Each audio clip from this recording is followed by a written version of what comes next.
최대 명절 추석 연휴를 맞아 태국 여행업계는 명절 특수를 맞이하여 대박을 기대했지만 한국인 관광객들의 예상 방문객 수가 채워지지 않자 아비규환에 빠졌습니다. 당초 기대와는 달리 관광객 수가 크게 감소하면서 관광업계의 일부 업체들이 운영을 중단하고 있는 상황인데요. 이전에는 한국을 경시하면서 필요 없다며 벤코리아를 외치더니 태국이 이제는 애써 환영하는 척하며 손님을 맞이하려는 모습이 역설적으로 나타나고 있습니다. 이로 인해 태국의 빈자리는 원하지 않는 중국인 관광객과 한국에서 쫓겨난 불법 체류자들로 채워지면서 혼란이 커지고 있는 상황입니다. 현재 태국 현지에서는 어떤 일이 벌어지고 있는지 사연 들어보겠습니다. 그 전에 잠깐 1초 만에 누를 수 있는 좋아요 버튼을 꾹 눌러주시면 영상 제작에 큰 힘이 됩니다. 그럼 사연 바로 시작합니다.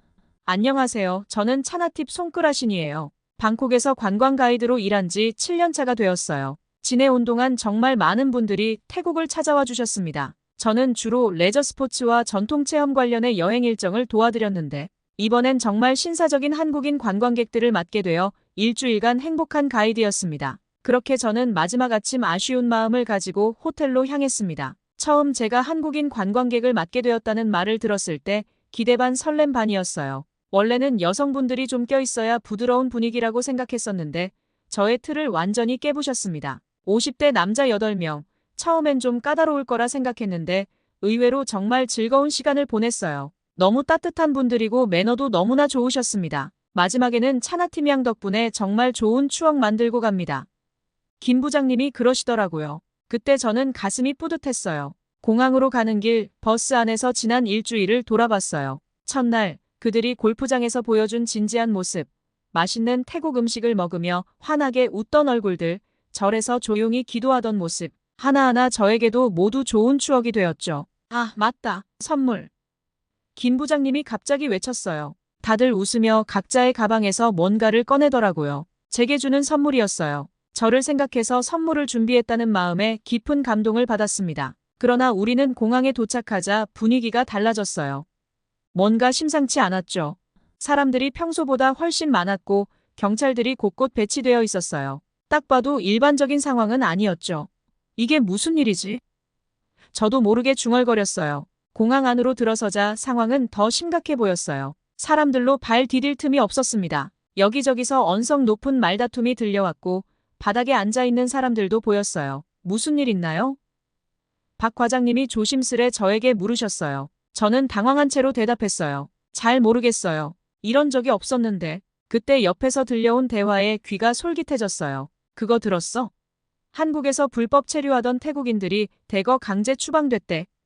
에이 설마. 그게 몇 명이나 된다고. 13만 명이래. 믿을 수 있어? 순간 머리가 멍해졌어요. 13만 명이라고요? 믿기지 않았어요. 김 부장님 일행을 안내하면서도 정신이 없었습니다. 여기저기서 캐리어를 찾지 못해 난리고 비행기 연착으로 사람들은 더 붐비고 말 그대로 아수라장이었습니다. 제 캐리어가 어디 갔죠? 분명 여기 있었는데.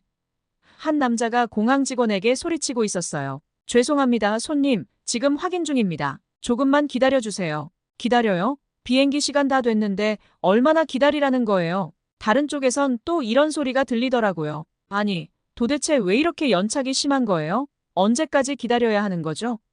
죄송합니다. 현재 상황으로 인해 모든 비행기 스케줄이 지연되고 있습니다. 공항은 마치 전쟁터를 방불케 하였어요. 제가 아는 그 평화롭고 미소 가득한 태국의 공항이 아니었죠. 김 부장님 일행을 겨우 체크인 카운터까지 모셨어요. 다행히 그분들의 비행기는 별 문제 없이 출발할 수 있을 것 같았어요. 차나팀 양, 괜찮아요? 얼굴이 안 좋아 보이네요. 이 차장님이 걱정스럽게 물으셨어요. 네, 걱정 마세요. 그냥 좀 놀랐을 뿐이에요. 그분들을 배웅하고 나서야 현실을 직시할 수 있었어요. 이게 무슨 일이지? 앞으로 우리 태국은 어떻게 될까? 불안감이 몰려왔어요. 제가 본 광경은 단순한 혼란을 넘어선 우리 태국의 슬픈 현실이었어요. 한국에서 강제 추방된 태국인 불법 체류자들의 대규모 귀국으로 공항이 완전히 마비된 상태였습니다. 수화물 찾는 곳에서는 수천 개의 가방이 주인을 찾지 못한 채 기다리고만 있었어야 했어요. 공항 직원들은 속수무책으로 쌓여가는 짐더미를 바라만 보고 있었죠. 여기저기서 자신의 짐을 찾지 못해 고함을 지르는 사람들의 소리가 끊이지 않았습니다. 입국 심사대 앞은 더욱 심각했어요. 끝없이 이어지는 줄은 공항 밖까지 늘어져 있었고 지친 사람들은 그 자리에 주저앉아 기다리고 있었어요. 일부 사람들은 화가 나 고성을 지르고 있었고 심지어 싸움이 벌어지기도 했습니다. 공항 경찰들은 사태가 커지지 않도록 배치되어 있었고 삼엄한 분위기와 함께 저는 이 모든 광경을 보며 가슴이 무거워졌습니다. 우리 태국이 언젠간 이렇게 될 줄은 알았는데 막상 실제로 겪으니 생각보다 심각했습니다. 한국에서 불법 체류하다 강제 추방된 13만 명의 태국인들이 한꺼번에 돌아오면서 벌어진 일이었습니다. 공항을 나서며 문득 김 부장님 일행이 떠올랐어요. 그분들은 무사히 출국했을까? 이런 혼란 속에서 태국에 대해 어떤 마지막 인상을 받고 가셨을지 걱정되었습니다. 앞으로 한국인 관광객들이 줄어들지도 모른다는 생각에 마음이 무거워졌어요. 집으로 향하는 동안 머릿속은 복잡한 생각들로 가득 찼습니다. 이 사태를 어떻게 극복해야 할지, 우리 태국의 미래는 어떻게 될지 쉽게 답을 찾을 수 없었습니다. 하지만 한 가지 확실한 건 이제부터 우리 앞에 큰 시련이 기다리고 있다는 것이었습니다. 불과 몇 년 전만 해도 이런 일이 벌어지리라고는 상상도 못했어요. 한국에 있는 태국인 중 무려 78%가 불법 체류자라니 그 숫자를 곱씹을 때마다 가슴이 답답해졌습니다. 10명 중 8명이 불법이라는 게 정말 참담한 수치예요. 그 이유를 들어보니 너무나 명확했습니다. 바로 돈이었죠. 한국에서는 태국의 3배에서 많게는 5배나 되는 임금을 받을 수 있다고 하더라고요. 실제로 제 친구 중 한 명은 한국에서 한 달에 200만 원을 벌었다고 자랑했었어요. 하지만 불법으로 번 돈이 과연 축복일까요? 저는 고개를 절레절레 흔들 수밖에 없었습니다. 겉으로 보기에는 큰 돈을 벌어 좋아 보일지 모르지만 그 이면에는 너무나 많은 문제가 도사리고 있었거든요. 제 사촌 동생 까윈 탐사찬안의 경우를 보면 가슴이 아파요. 사촌 동생은 2년 전 한국에 관광객으로 갔다가 그대로 불법 체류를 했어요. 처음에는 한 달에 200만 원씩 벌어서 집에 돈을 보내겠다며 신나했죠. 태국에서 같은 일을 하면 40만 원 정도밖에 못 받는데 5배나 되는 돈을 번다고 하니 얼마나 기뻐했겠어요. 하지만 그 기쁨도 잠시였습니다. 불법 체류자 신분이다 보니 안정적인 직장을 구하기 어려워 일용직 생활을 전전했어요. 때로는 일한 대가를 하룻밤에 다 날리기도 했죠. 밤낮 없이 일하느라 건강도 나빠졌고요. 게다가 항상 단속에 대한 두려움에 시달려야 했습니다. 결국 사촌 동생은 얼마 전 강제 추방되어 돌아왔어요. 2년 동안 번 돈의 대부분을 불법 체류 알선 브로커에게 뜯기고 생활비로 써버려서 남은 건 얼마 없더라고요. 오히려 빚만 지고 돌아온 셈이에요. 그뿐만이 아닙니다. 일부 불법 체류자들은 더 큰 돈을 벌려고 범죄의 유혹에 넘어가기도 해요. 마약 유통, 불법 마사지업소, 성매매 등. 한국에서 돌아온 사람들 중 일부가 저지른 범죄 소식을 들을 때마다 얼굴이 화끈거리고 부끄러웠습니다. 이런 범죄자들 때문에 우리 태국 사람들 전체가 나쁜 사람 취급을 받는다고 생각하니 정말 속상해요. 결국 불법으로 번 돈은 개인에게도 국가에게도 독이 되어 돌아오고 있었습니다. 당장은 많은 돈을 벌 수 있을지 모르지만 그 대가로 치러야 할 것들이 너무나 커요. 건강, 자존심, 미래 그리고 우리나라의 명예까지요. 다음 날 아침 저는 무거운 마음으로 일터로 향했습니다. 관광 가이드로서 제가 할 수 있는 일이 과연 무엇일까 고민하던 중에 충격적인 뉴스를 접하게 됐어요. 한국 정부가 태국인 불법 체류자 단속을 대대적으로 강화한다는 내용이었습니다. 이미 13만 명의 불법 체류자가 적발되어 강제 출국 조치되었다고 하더군요. 그 규모에 놀라 입이 떡 벌어졌어요. 13만 명이라니 방콕의 작은 구 하나가 통째로 사라진 것과 같은 숫자잖아요. 하지만 더 큰 문제는 따로 있었습니다. 한국 정부가 태국인 관광객들의 입국 심사를 대폭 강화했다는 거예요. 이 소식을 듣자마자 머릿속이 하얘졌습니다. 제 직업이 위험해질 수도 있다는 생각이 들었거든요. 실제로 얼마 지나지 않아 그 영향이 나타나기 시작했습니다. 제가 안내하기로 했던 태국인 관광객 단체가 갑자기 취소된 거예요. 알고 보니 그들 중 절반이 한국 입국을 거부당했다고 하더라고요. 한숨이 절로 나왔습니다. 이건 정말 선의의 피해자가 생기는 상황이에요. 진심으로 관광을 가려던 사람들마저 의심을 받고 거부당하다니. 우리 태국인들이 저지른 잘못 때문에 무고한 사람들까지 피해를 보고 있다는 생각에 가슴이 아팠습니다. 제 동생 티라신 댕다의 경우가 딱 그랬어요. 제 동생은 어릴 때부터 K-팝과 한국 드라마를 좋아해서 꼭 한번 한국에 가보고 싶어 했거든요. 20살 생일 선물로 부모님이 한국 여행을 보내주기로 했는데 입국 심사에서 거부당했다더라고요. 이유인즉슨 체류 목적이 불분명하다는 것이었습니다. 티라신 댕다가 울면서 전화했을 때 저는 뭐라고 위로해야 할지 몰랐어요. 그 애는 정말 순수하게 관광을 가려고 했을 뿐인데 죄 없는 사람들까지 피해를 얻었죠. 심지어 한국어 학원도 다니면서 열심히 준비했었거든요. 그런 티라신댕다 마저 의심받고 거부당했다는 건 우리 태국인들의 이미지가 얼마나 나빠졌는지 보여주는 것 같아 마음이 아팠습니다. 또 다른 사례로는 제 직장 동료 세나무엉의 이야기가 있어요. 그는 한국의 관광지를 직접 경험해서 더 나은 가이드가 되고 싶어 한국 여행을 계획했었죠. 모든 준비를 마치고 공항에 도착했는데 입국이 거부됐대요. 이유는 과거에 태국인들이 관광비자로 입국해 불법 체류한 사례가 많아서라고 하더군요. 세나무엉은 화가 나서 울분을 토했어요. 내가 뭘 잘못했다고 이런 취급을 받아야 하나요? 나는 그저 더 나은 가이드가 되고 싶었을 뿐인데. 그의 말에 저도 할 말을 잃었습니다. 정직하게 살아온 사람들마저 이런 차별을 겪어야 한다니 정말 가슴 아픈 일이에요. 이런 일들이 계속되면서 한국에 대한 태국인들의 감정도 복잡해지고 있어요. 한류를 좋아하고 한국을 동경하던 사람들 사이에서도 서서히 반감이 생기기 시작했거든요. 우리를 잠재적 범죄자 취급하는 나라에 왜 가려고 해? 라는 말들이 들리기 시작했어요. 이런 상황을 보면서 저는 정말 안타까웠습니다. 양국 간의 오랜 우정이 이렇게 무너지는 걸 보는 게 너무 슬펐거든요. 하지만 한편으로는 이해가 되기도 했어요. 우리 태국인들이 저지른 잘못이 너무 컸으니까요. 그래도 이렇게 무고한 사람들까지 피해를 봐야 하나 하는 생각을 하면 할수록 마음이 무거워졌습니다. 태국 내 반한 정서가 급격히 확산되면서 SNS에서는 본의 아니게 벤코리아로 도배가 되고 있었습니다. 이 해시태그가 달린 게시물이 벌써 370만 개를 넘어섰다고 하더군요. 그중 75%가 여성이고 절반 이상이 18세에서 24세의 젊은 층이라고 해요. 얼마 전까지만 해도 한류에 열광하던 사람들이 이런 운동을 주도하고 있다니 정말 아이러니했습니다. 하지만 이런 감정적인 대응이 우리 태국에 어떤 결과를 가져왔는지 아시나요? 바로 관광업계의 붕괴였습니다. 수치로 보면 그 심각성을 더 잘 알 수 있어요. 2019년에는 190만 명의 한국인 관광객이 태국을 찾았습니다. 코로나 팬데믹으로 주춤했다가 2022년에는 다시 80만 명으로 회복세를 보였죠.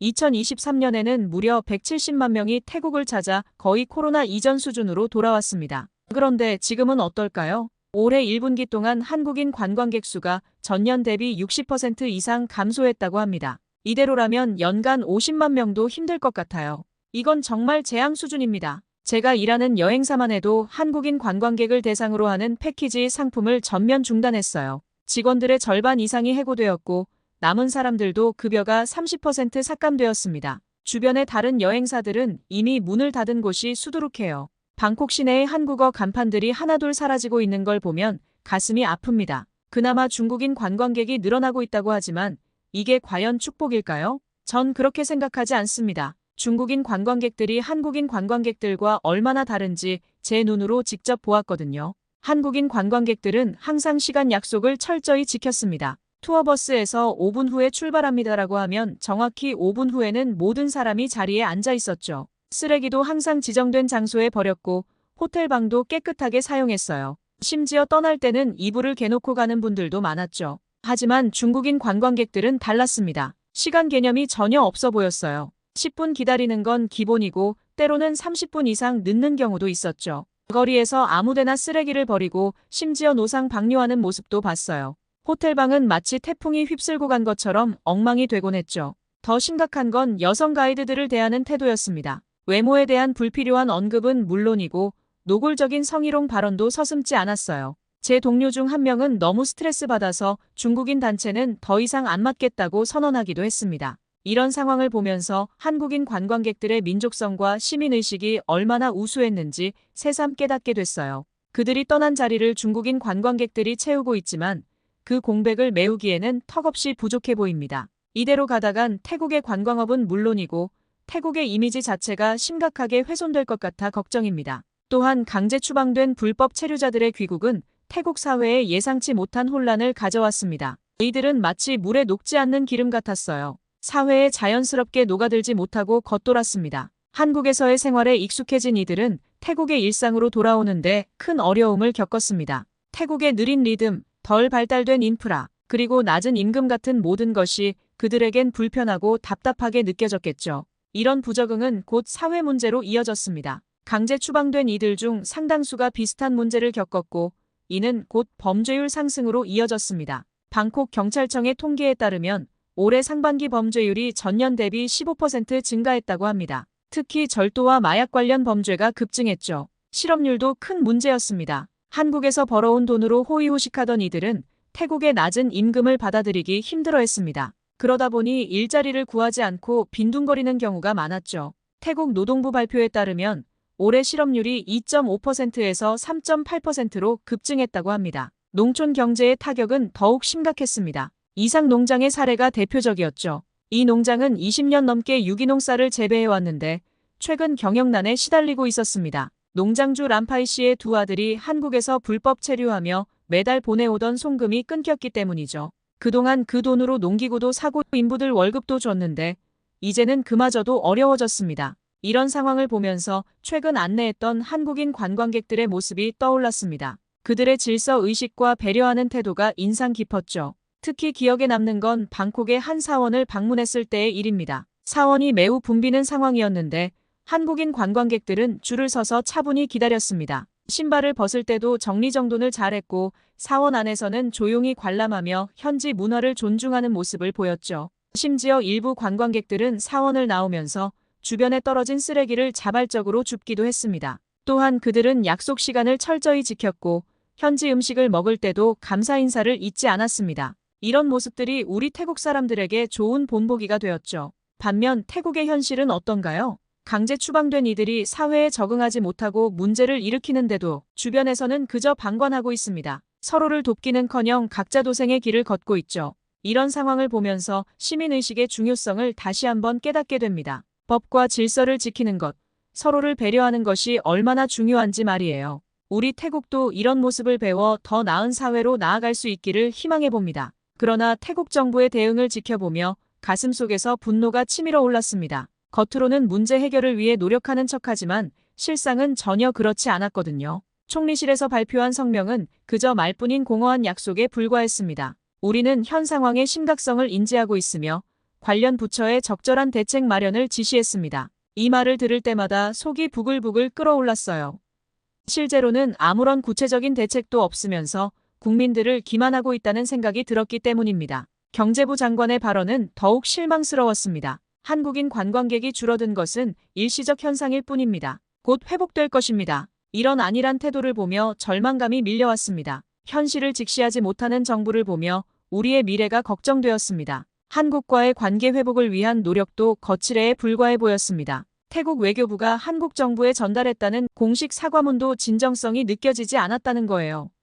불법 체류 문제로 인해 양국 관계에 균열이 생긴 점에 대해 깊이 사과드립니다. 이런 형식적인 사과로 과연 무엇이 해결될 수 있을까요? 이런 상황을 보며 가슴이 아팠습니다. 우리 태국이 진정으로 변화하고 발전하기 위해서는 정부의 진정성 있는 노력과 행동이 필요한데 그런 모습은 전혀 보이지 않았기 때문입니다. 한국과의 관계 회복을 위한 실질적인 노력은커녕 현 상황을 모면하기 위한 임시방편적 대응만 있을 뿐이었습니다. 이런 정부의 모습을 보며 한숨만 나왔습니다. 우리 태국이 언제쯤 진정한 변화의 길을 걸을 수 있을까요? 한국처럼 국민들의 높은 시민의식과 정부의 책임 있는 행동이 어우러진 사회를 만들 수 있을까요? 그날이 오기를 간절히 바라면서도 현실을 마주할 때마다 무력감에 빠져들고 말았습니다. 이 시점에서 한국의 모습을 돌아보게 됩니다. 한국도 과거에 많은 어려움을 겪었지만 국민들의 노력으로 극복해냈죠. 특히 한국인 관광객들의 높은 시민의식은 우리에게 큰 교훈을 줍니다. 제가 가이드로 일하면서 만난 한국인 관광객들은